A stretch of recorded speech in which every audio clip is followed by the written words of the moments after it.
Hey y'all, just want to talk briefly about management intensive grazing with pigs, especially when it comes to heavy rains, storms, and I'll show you why here in just a second. We have, where I'm at in Kentucky, all the pop-up storms that we've had this summer kept missing us. We were actually, as of about a week ago, not even quite a week ago, we were getting quite dry on our property. So when we were moving pigs out here in the woods, as you can see, they're back here behind me. I just gave them some feed this evening and some scrap corn and stuff like that. But when they were, when it was dry, no problem rotational grazing out here in the woods. And right now we're on the border of the hayfield. We've been in this same section the last 3 years. You can see where I had to move them to. Let me zoom out here a little bit. There we go. So you can see where I moved them to. A lot of vegetation here. We're kind of wrapping around. This is the bottom left corner, and then we will slowly work our way into the woods one rotation and back up the hill. This here's what I wanted to show you. So this section here, they were only at this, I believe, for 4 days. But in that 4 days, we got pummeled with a lot of rain. I don't know the exact amount, but it was a lot. Several inches, I believe, or a couple inches at minimum. So, for example, the green grass up above them, they had been there like 10 or 12 days. No, not 12 days. They've been there 8 to 10 days. Yeah, and see how it's, you know, you can see some bare ground, but there's still some green grass there. Now here, where it was heavy rain and they were only here for 4 days, it is just nothing but muck. So we moved them over. I'll pan over here a little slower. Moved them over. They're on fresh ground, but the problem was I was in a hurry to get them moved over.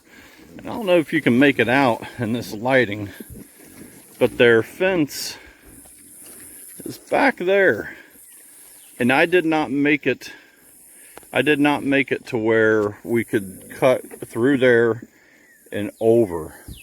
So what I did for the time being was I just left this section open. They had only been here 4 days, but I wanted them off this ground. Here's the problem. Pigs love mud. So even though they had all this green, fresh vegetation to go to, they keep wanting to go to the mud. Go figure, I should know that. Been raising hogs as a kid, and then now last handful of years. Pigs love mud. They don't sweat. That's where they cool off. So we're gonna have to do some work to get this tied off in here. I don't want the pigs to have access to that, but just another day or two, and then we'll block them off completely. I'm kind of running out of daylight today to get all that stuff done, so we're just going to have to make it a point to get it done the next day or two. But I did want to show the pigs, for those of you that have been following along, these things, as I've said other times, are gaining weight just incredible. Probably, well, not probably, a little too heavy. Like, I think that one there's the oldest one. It's 3 weeks older than the others. But it's got quite, it's pretty heavy already. And we got a ways to go. So they are gaining weight faster than our other breeds had in the past.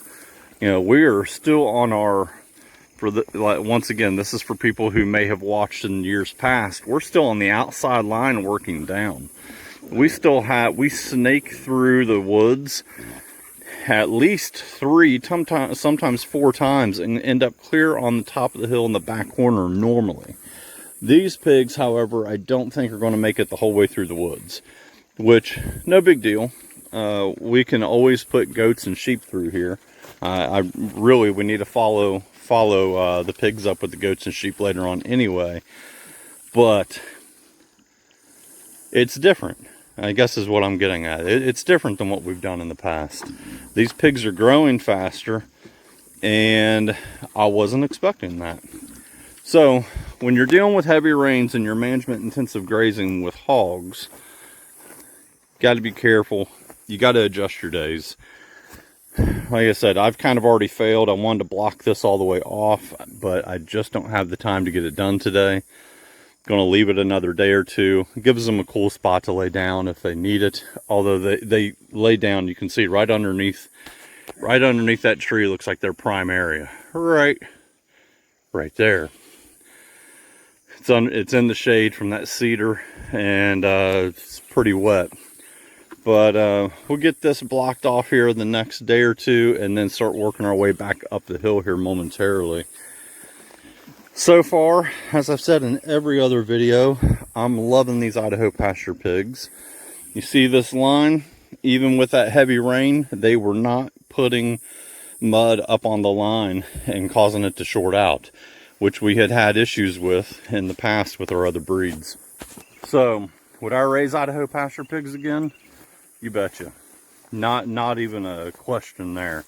Very happy with that breed. I'll have to adjust if we constantly get Idaho pasture and they're growing at this rate of growth. I'm going to have to adjust kind of my planning, but that's a good surprise. It's a pleasant surprise. I will say they get a lot of scrap food from the house, and they're getting non-GMO feed from us, and our food we eat real clean anyway, so I just eat too much of it. But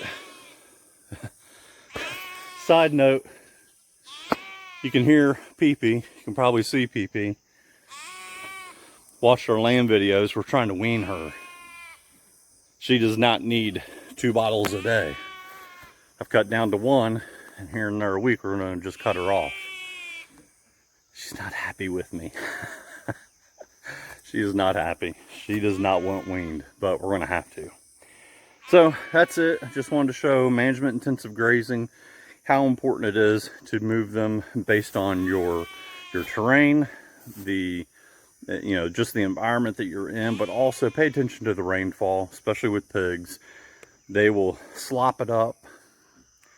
They'll make it a mess in a hurry, and you don't want that much impact on that ground. It's already further than I would prefer.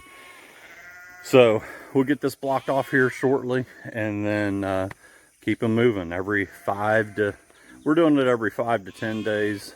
Joel Salton says a lot 5 to 12, but that depends on the size of the animal, how tightly you have them packed in, and how many you have in there. So there's a lot of variables.